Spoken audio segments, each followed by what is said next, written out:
The day her mother died, she didn't cry.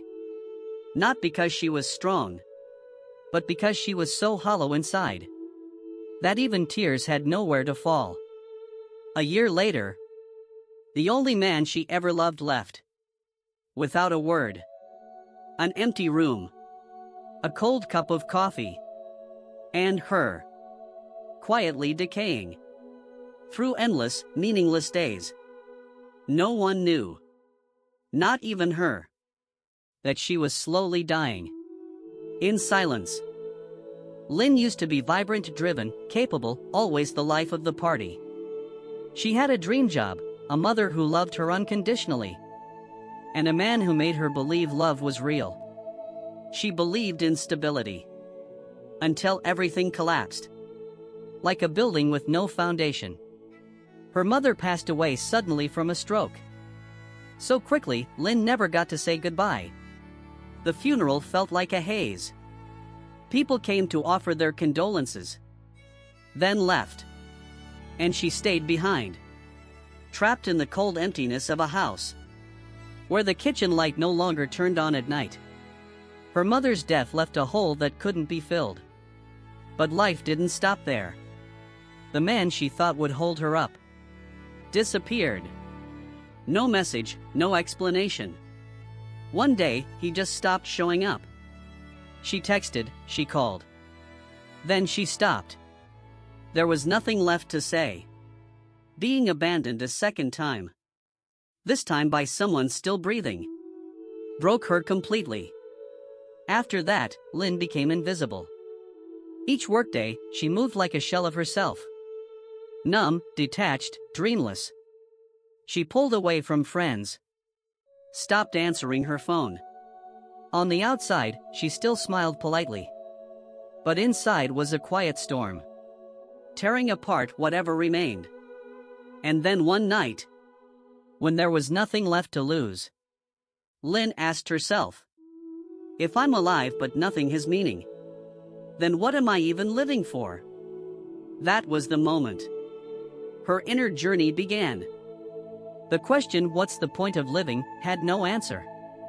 But it echoed in Lynn's mind through countless sleepless nights. She started turning off her phone. Logged off social media. Quit her job. No one really understood. But no one dared to stop her either. Because Lynn was no longer the same girl. Her eyes were hollow, like someone who had died long ago.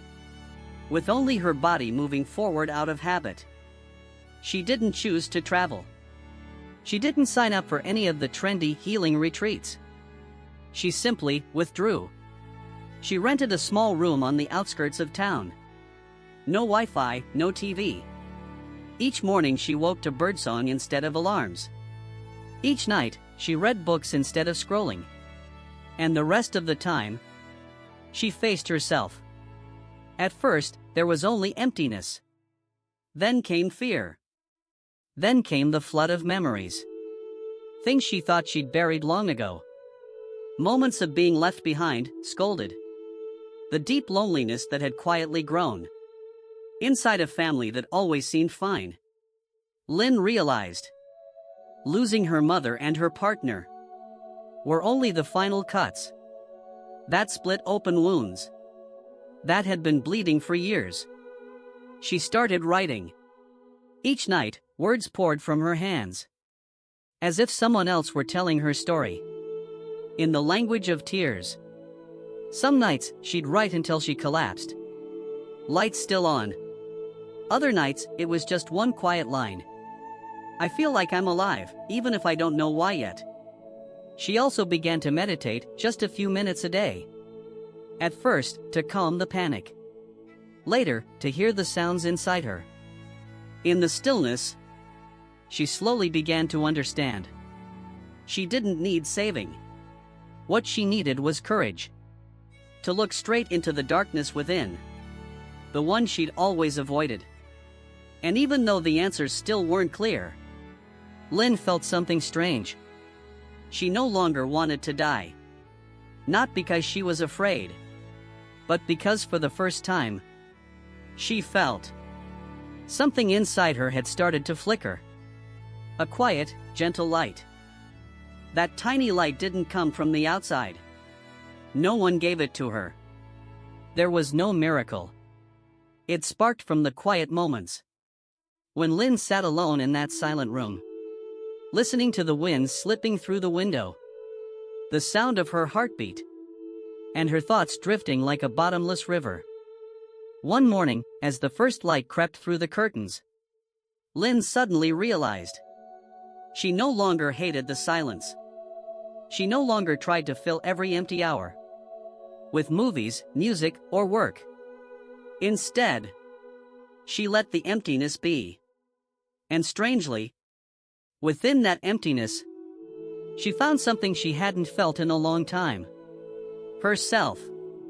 It wasn't a dazzling moment. There were no tears, no dramatic breakthrough. Just a strange kind of relief. As if she'd been carrying a backpack full of stones. Her whole life without realizing it. And now, finally, she had set it down. Lynn understood then. Pain isn't something to overcome. It's part of being human. Something that helps us grow. If we're brave enough to move through it, instead of running away. She stopped looking at the past as a wound. Instead, she saw it as part of her path. Loss was no longer a dead end, but a turning point that brought her back to herself. She stopped blaming. No longer angry at her mother for leaving too soon. No longer asking why the man she loved walked away. Those questions had once burned through her. But now, they were just small waves, gently lapping at the shore. And on a moonless night, sitting under the porch in meditation, Lynn smiled. A real smile. Not for any grand reason. Just because, finally, she felt at peace. She understood. She didn't need to go anywhere to find her life again. Every answer she'd been searching for was in the place she'd feared most, within her own heart. After 3 quiet months in retreat, Lynn returned to the city. No announcement. No social media update. Just a small suitcase in hand. Standing at the door of her old apartment, feeling both familiar and strange. It was still the same place. The same walls. The same doors. The same little balcony overlooking the busy street. But she was no longer the same. There was no mother waiting with a warm bowl of soup. No lover to wrap his arms around her from behind. Just her. Alone. But this time, loneliness wasn't frightening. It felt like an old friend. Quiet, steady, loyal. Lynn didn't return to her old job. She chose freelance work instead. Enough to live. Enough to breathe. Enough time to read. And keep writing. She hadn't stopped writing. Those once scattered journal entries had become a full manuscript. Not meant for publishing, but simply to remind herself that she'd survived the unimaginable.